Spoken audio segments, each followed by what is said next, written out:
तो यहाँ पर अब हम फाइनली देखने वाले हैं कि दो चर वाले रैखिक समीकरण को ग्राफ पर कैसे रिप्रेजेंट करना है। तो ग्राफ के बारे में हमने पहले ही देख लिया है, ग्राफ क्या होता है और किसी भी बिंदु को ग्राफ पर किस प्रकार से रिप्रेजेंट करते हैं। अब देखो, दो चर वाले रैखिक समीकरण का जो एक वैल्यू होता है, वो x और y का जो एक मान होता है, वह ग्राफ पर एक बिंदु को दर्शाता है। कैसे बिंदु दर्शाता है इसके बारे में भी हमने बात किया है, अभी जस्ट बात किया है। तो अब देखते हैं कि अगर हमको कोई एक दो चर वाले रैखिक समीकरण दिया हो तो उसको हमको कैसे ग्राफ पे दिखाना है, और अगर हमको पेयर दिया है, जोड़ा में दो चर वाले रैखिक समीकरण दिया है, तो उसको कैसे ग्राफ पर दर्शाना है।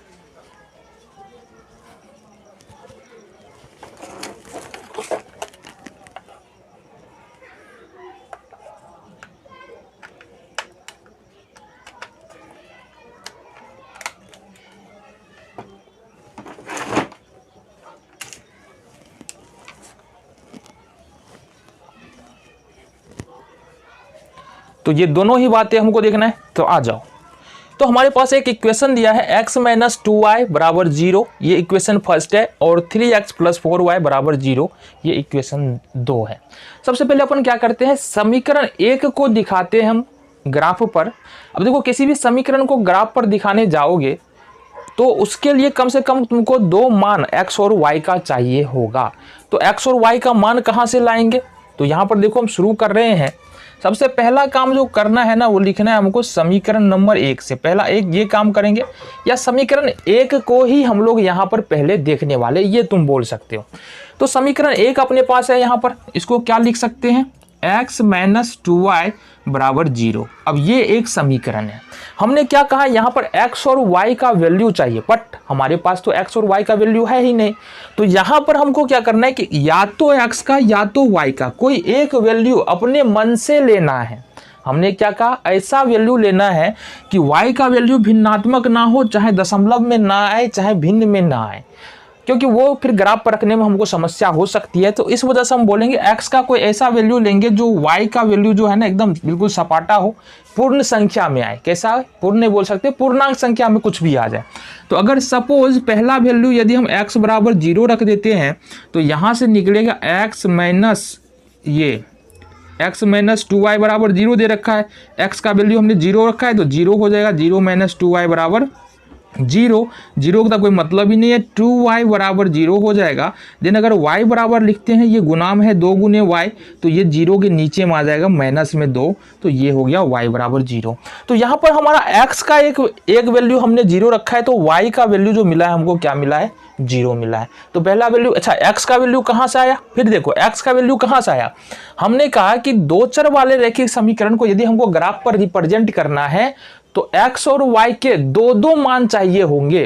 तो पहला मान हम x का लेते हैं, ये x बराबर 0। अब बोलोगे x बराबर 0 आ कहाँ से रहा है, तो हमने कहा ऐसा कोई एक वैल्यू अपने मन से x का रख दो जिससे कि समीकरण में दूसरा जो मान है, दूसरा जो चर है, उसका मान हमारा पूर्णांक संख्या में आना चाहिए।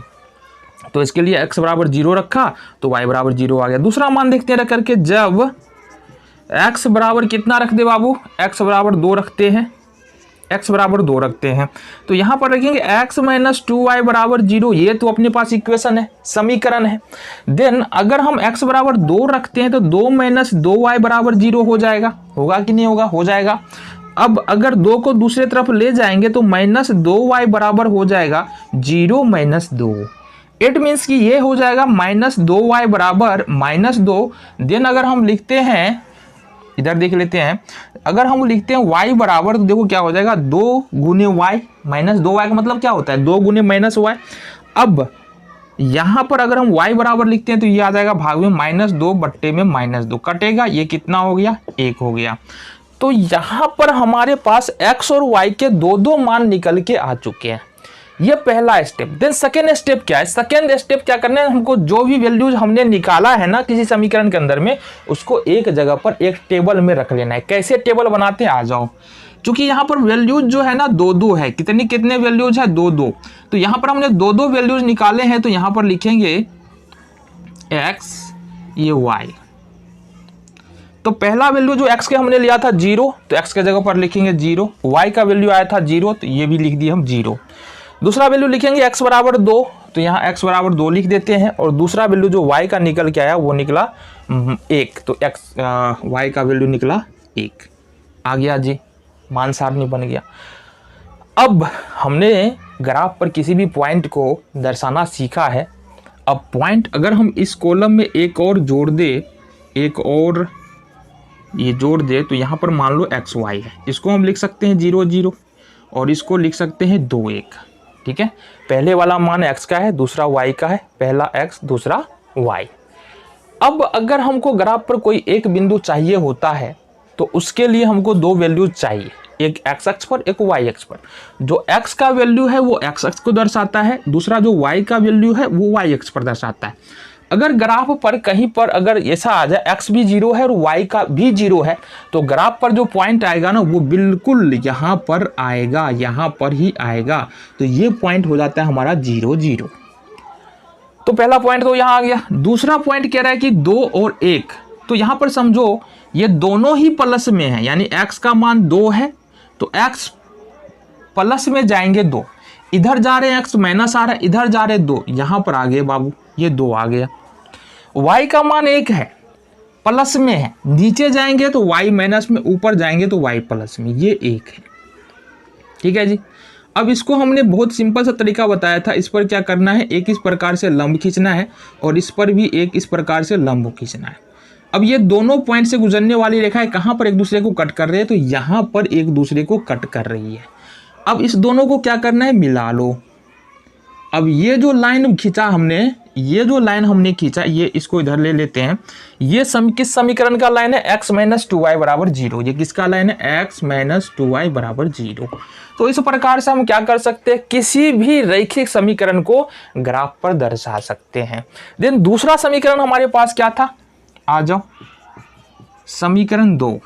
अच्छा, यहाँ पर अगर मान लो दो समीकरण को एक साथ किसी ग्राफ पर दर्शाना है तो क्या करेंगे, तो पहले समीकरण को दर्शा दो बाबू। पहला समीकरण हमने दर्शा दिया।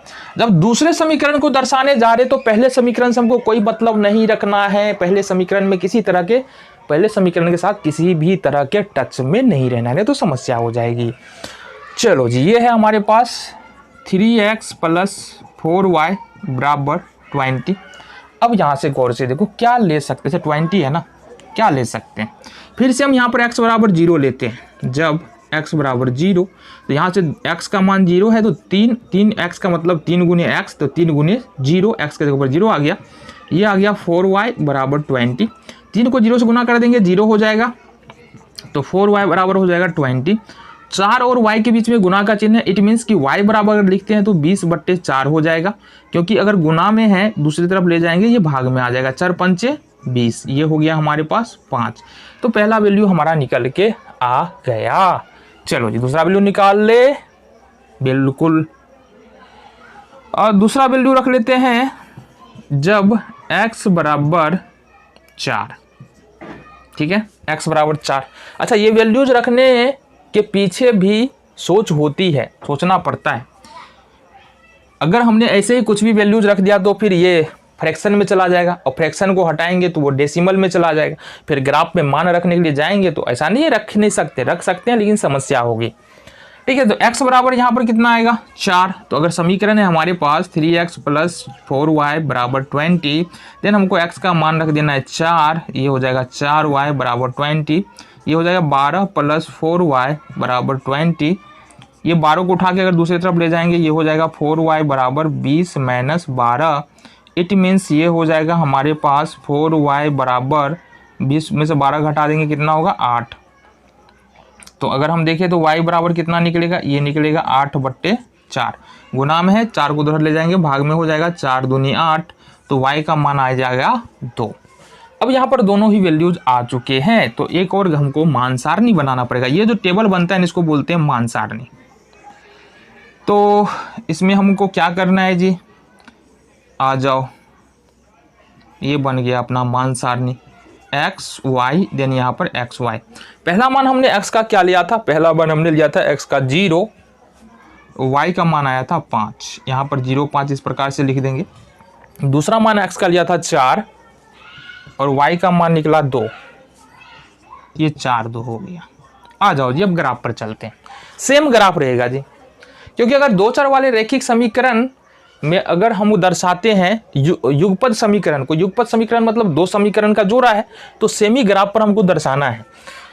तो यहाँ पर देखते हैं ये x का वैल्यू 0 है, तो 0 कहाँ पर आएगा, 0 यहाँ पर आएगा, और y का वैल्यू कितना निकला 5। अगर मान लो x का वैल्यू 0 है तो सीधी y, अगर मान लो x का वैल्यू 0 है और y अक्ष पर वैल्यू है तो सीधी y अक्ष पर चले जाओ। तो अगर प्लस में वैल्यू है तो प्लस की तरफ जाएंगे, माइनस में वैल्यू है तो माइनस की तरफ में जाएगा। हमने क्या कहा समझो, यहाँ से x 0 आ रहा है जी, x 0 आ रहा है मतलब हम यहाँ पर हैं, और y कितना आ रहा है 5। 5 नीचे तो जाएंगे नहीं, माइनस में होता है, ऊपर जाएंगे 5, यहाँ आ गया, ये हो गया 0 5। इसी तरह से अगर मान लो कि हमारा x का वैल्यू है y 0 है तो बिल्कुल x अक्ष पर जाएंगे, x अक्ष से बाहर नहीं जाएंगे, x अक्ष पर ही जाएंगे। और चलो ये हो गया हमारा ना जी, ये तो 0 5 आ गया पहला वैल्यू। दूसरा वैल्यू देखो यहाँ पर x बराबर 4 है तो x बराबर 4 हमको यहाँ पर आ रहा है, और y बराबर 2 है तो y बराबर, अगर हम 2 की बात करें ना बाबू, तो y बराबर 2 की बात ये देखो, ये है y बराबर 2, प्लस में है ना तो y बराबर 2। इसको हम बढ़ाएंगे इस तरह से इसको हमको लाना है, और y बराबर 2 को भी हमको यहाँ से लेके जाना है। तो एक दूसरे को यहाँ कट कर रहा है, कहाँ पर, यहाँ पर कट कर रहा है, देखो गौर से। तो हमको तो पहले ग्राफ खींच लेना है। क्या खींचना है, ग्राफ खींचना है। खींचा ग्राफ हमने, खींचा ना, चलो जी ग्राफ हमने खींच लिया।